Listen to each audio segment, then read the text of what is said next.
On May 22, 2026, the Department of War quietly uploaded a second tranche of documents to war.gov/UFO. Inside, Apollo astronauts described streaks of light going across the moon, a senior intelligence officer claiming an object came within 10 feet of his helicopter, and a Cold War conference attended by the father of the hydrogen bomb. Here's what's actually inside.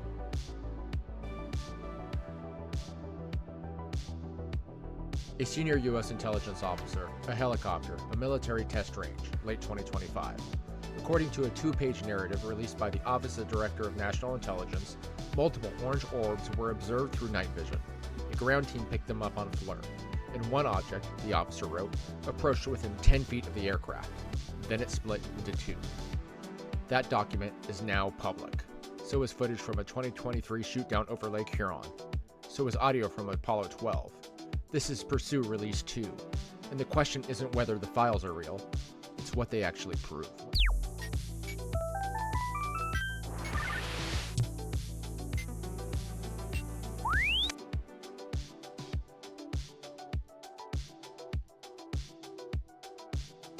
On February 19, 2026, President Donald J. Trump issued a directive ordering federal agencies to identify and declassify records related to UAPs, UFOs, and extraterrestrial phenomenon. Less than 3 months later, on May 8th, the U.S. Department of War published the first tranche of files on a new portal, war.gov/UFO. The program has a name, Pursue, the Presidential Unsealing and Reporting System for UAP Encounters. Release 1 contained roughly 160 files spanning from 1944 to the present. Military mission reports, Apollo 12 and Apollo 17 imagery, FBI records. Then on May 22, 2026, Release 2 went live. The second tranche added Department of War videos, NASA audio, and historical files from the Department of Energy, the CIA, and the Office of the Director of National Intelligence. Secretary of War Pete Hegseth framed Pursue in public statements as unprecedented transparency. Director of National Intelligence Tulsi Gabbard described it as the beginning of a comprehensive multi-agency declassification program. The agencies named as participants: the White House, the ODNI, the Department of Energy, the All-Domain Anomaly Resolution Office known as AARO, NASA, and the FBI. The question now becomes, what's actually in these files?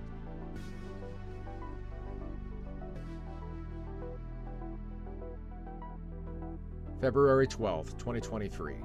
An F-16C from the Minnesota Air National Guard's 148th Fighter Wing fires an AIM-9X Sidewinder missile over Lake Huron. The target? An unidentified high-altitude object. The shootdown happened on orders from then-President Joe Biden. It followed 3 other February 2023 shootdowns, a Chinese balloon on the 4th, an object over Alaska on the 10th, and one over the Yukon on the 11th. For 3 years, the Lake Huron footage stayed classified, until Release 2. The Department of War published a 46-second infrared and advanced targeting pod video showing the moments before impact. And here's where it gets complicated. According to analysis by The Aviationist, The Defense News, and Fox 2 Detroit, the object visible in the newly released footage appears balloon-like. Some analysts describe what may be a cluster of wires dangling beneath it. Their conclusion? The target was likely a balloon, not an exotic craft. The videos released didn't come out of nowhere. On March 31st, 2026, Representative Anna Paulina Luna, Republican of Florida, sent a letter to Secretary Hegseth requesting a release of 46 UAP videos held by AARO. Many of those videos subsequently appeared in Release 2. Of all of the files in Release 2, one stands apart: ODNI UAP D001, a 2-page first-person narrative written by a senior U.S. intelligence officer. The document is published as US Per, United States Person, and the author is not named publicly. The encounter took place in late 2025. According to the narrative, the officer was on a helicopter mission over a U.S. military test range. The specific location is redacted. A ground team detected anomalies on FLIR. The crew observed multiple orange orbs through night vision goggles. One object approached within 10 feet of the helicopter, and then, the narrative states, it split into two. The Disclosure Foundation's Jordan Flowers, along with independent analysts at warufo.com and UAPlogbook.com, have called this the highest credibility modern UAP witness account in the release. But UAP logbook explicitly notes what was not published with the file: the exact range, aircraft identifiers, the debrief packet, radar tracks. None of it. Release 2 also surfaced something older: NASA post-mission medical debrief audio from Apollo 12, recorded in December 1969. Astronauts Charles P. Conrad, Richard Dick Gordon, and Alan Bean described unexplained streaks of light seen across the lunar mission. The audio had existed in NASA's records. What changed was the venue. It now sits on a Department of War portal alongside infrared shoot-down footage and intelligent officer narratives. There is also a 2022 video: spherical objects entering and exiting the water near a U.S. Navy submarine, so-called transmedium behavior, moving between air and sea. Arrow has not published a final disposition for that video, or for the ODNI narrative, or for the file we're about to discuss next.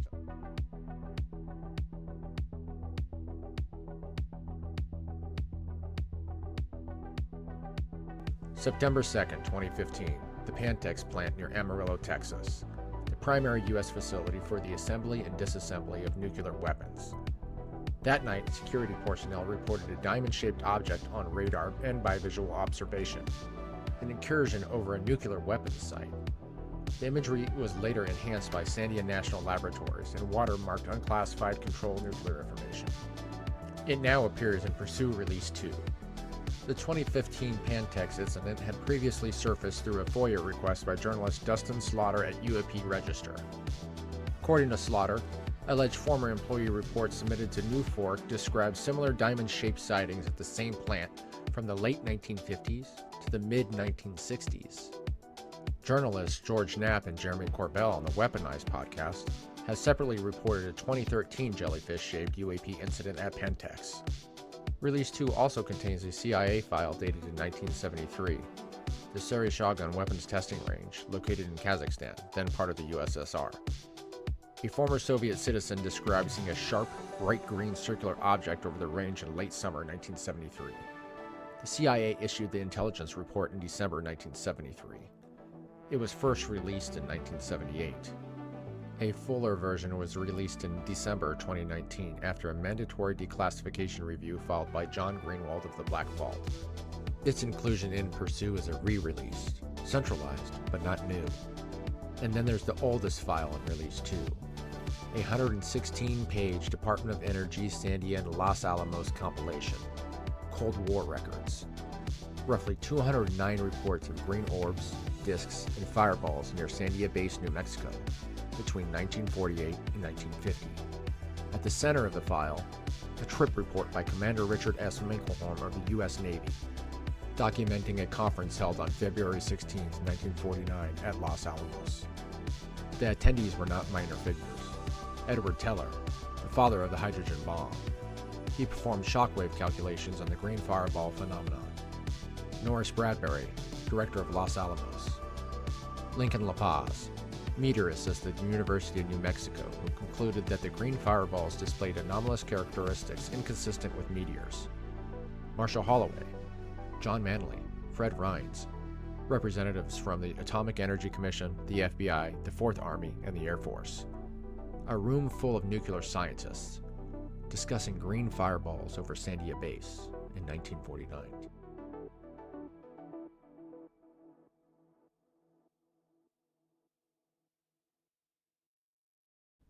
So what do all of these documents mean? That really depends who you ask.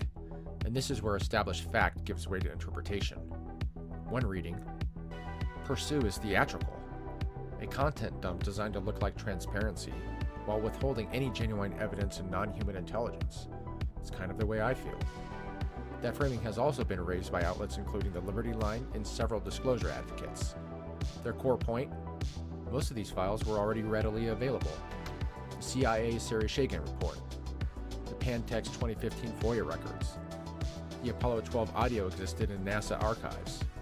What Pursue provides, they argue, is consolidation, not revelation. NBC News, Defense Scoop, and former Aero director Sean Kirkpatrick have made similar observations, that the release contains no direct evidence of extraterrestrial life or a government interaction with them. A second theory cuts in the opposite direction. Jordan Flowers, executive director of the Disclosure Foundation, had suggested that some materials being released as authentic government UAP records may originate from Cold War-era disinformation programs. Programs that produced false UAP documents as cover for classified weapons programs. Programs that produced false UAP documents as cover for classified weapons programs. In other words, some of what looks like a UFO file might never have been about UFOs at all. A third theory focuses on a pattern. Pantex, Sandia, Los Alamos, the 1949 incursion, the 1973 Soviet missile range sighting. The pattern, long-standing in the disclosures community, recurring UAP activity at nuclear weapons facilities implies a sustained, intelligent interest by some unknown party in nuclear infrastructure, on both sides of the Cold War. And a fourth theory questions the timing entirely. Representative Tim Burchett, speaking on the Joe Rogan Experience, has suggested UFO disclosure can serve as a political distraction from other foreign policy matters. None of these theories are confirmed by primary government sources. They're frameworks, lenses people are using to read documents that, on their own, do not announce their own meaning. What the Department of War has not said is just as notable at what it has. There's no announced contents list for Release 3. Fox 5 DC reports that the department has indicated a third release will be announced in the near future, but no date. No official Arrow conclusions for the submarine transmedium video. None for the ODNI senior official narrative. None for the Sandia enhanced Pantex imagery. And no public identification of the intelligence officer who, according to his own narrative, watched an orange orb close to within 10 feet of his helicopter. And then it split into two. Just more questions than answers. And it seems like we're all being played.